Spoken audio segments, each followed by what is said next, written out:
નામદાર હાઈકોર્ટે શરતી જમીન આપ્યા છે કે મારા મત વિસ્તારમાં મારે જવું નહીં, પણ ચોક્કસ આવનારા દિવસોમાં મને પૂરો ભરોસો છે નામદાર હાઈકોર્ટ, નામદાર સુપ્રીમ કોર્ટમાં પણ જઈશું. સત્યનો વિજય થશે. સત્ય પરાજિત થાય છે, સત્ય પરેશાન થાય છે, પણ પરાજિત થતો નથી. સત્યનો વિજય થશે. કલમોની વાત કરો છો તો પછી એને કઈ જે પડકારો એટીવીટીની મીટિંગ હતી, સરકારી અધિકારીઓ બધા હાજર હતા.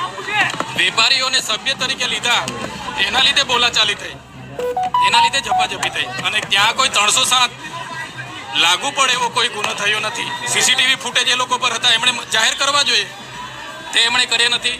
મહિલાને મેં અપશબ્દો બોલ્યા છે એવી વાત હતી, એવું ક્યાંય બન્યું નથી. મહિલાને અપશબ્દ મેં એક પણ શબ્દ એવો બોલ્યો નથી. પણ હું જે રીતે ત્યાંથી ચૂંટામ છું, લોકો મારી સાથે છે, એ જોઈને ભારતીય જનતા પાર્ટીના કેટલાક નેતાઓ અને પોલીસના કેટલાક આઈપીએસ અધિકારીઓ મને ફસાવી દીધો છે. ચેતનભાઈ, તમારો ધારાસભ્ય તરીકેનો જે સમય હતો એમાં સૌથી વધારે સમય તમારો જેલવાસમાં પહોંચ્યો છે, તો આપણે માનો છો કે મતદારોને પણ નુકસાન જઈ રહ્યું છે? એક વિપક્ષના ધારાસભ્ય તરીકે એફઆઈઆર થયા પહેલા પણ મારી 2 વાગ્યાની એરેસ્ટ કરી લીધેલી.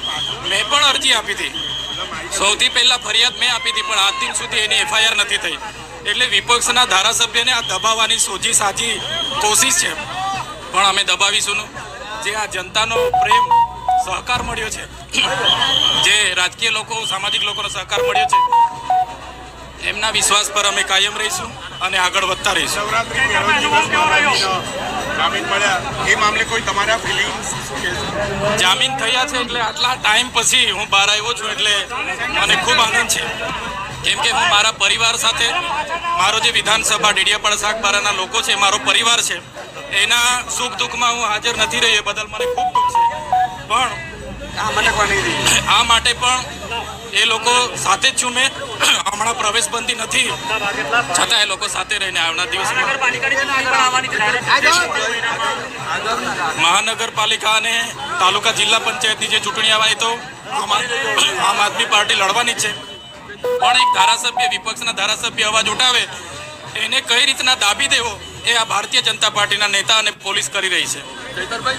ગામથી આદિવાસી સમાજ, આદિવાસીઓને કનડતા કોઈ પણ પ્રશ્નો હોય એને આક્રમકતાથી ઉઠાવવા બદલ હવે જે તમારી ઉપર જે કાર્યવાહી થઈ રહી છે, તો આપણે માનો છો કે તમારી તરફનો બંધ થવાની રાહ સરકાર જોઈ રહી છે?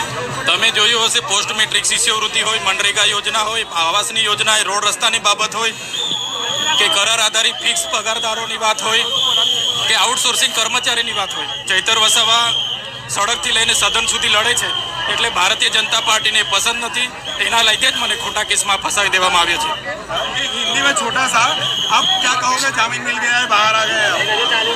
नामदार जो हमारे जो एटीवीटी की गवर्नमेंट की कमेटी की मीटिंग थी, उस मीटिंग में जानबूझ के भाजपा के लोगों ने मेरे साथ बवाल किया, और मैंने धारासभ्य होते हुए मैंने गुना दाखिल करने के लिए मैंने अर्जी दी, फिर भी मेरी अर्जी नहीं होके मेरे पे जो गुना दाखिल किया है, वो पुलिस और भाजपा के कई नेताओं ने साथ में मिलकर फर्जी गुना दाखिल किया है.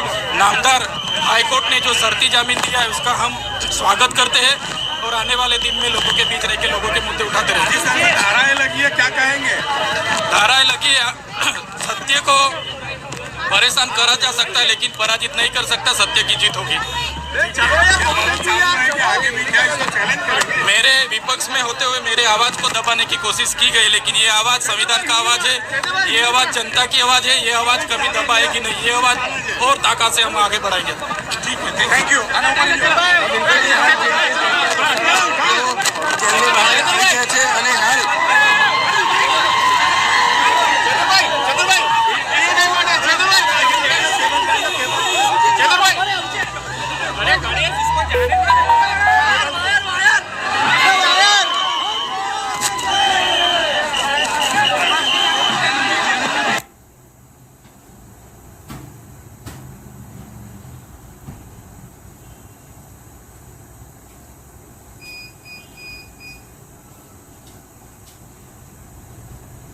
एडमी ले के हम तू एडमी ले तो है के हम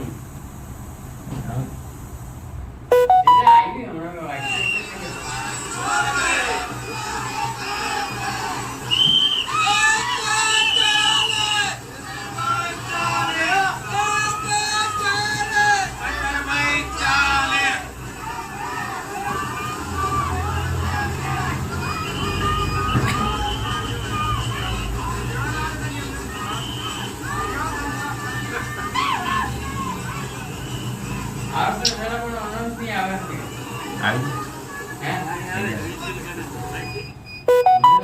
જે જામીન આપ્યા છે એને અમે આવકારીએ છીએ અને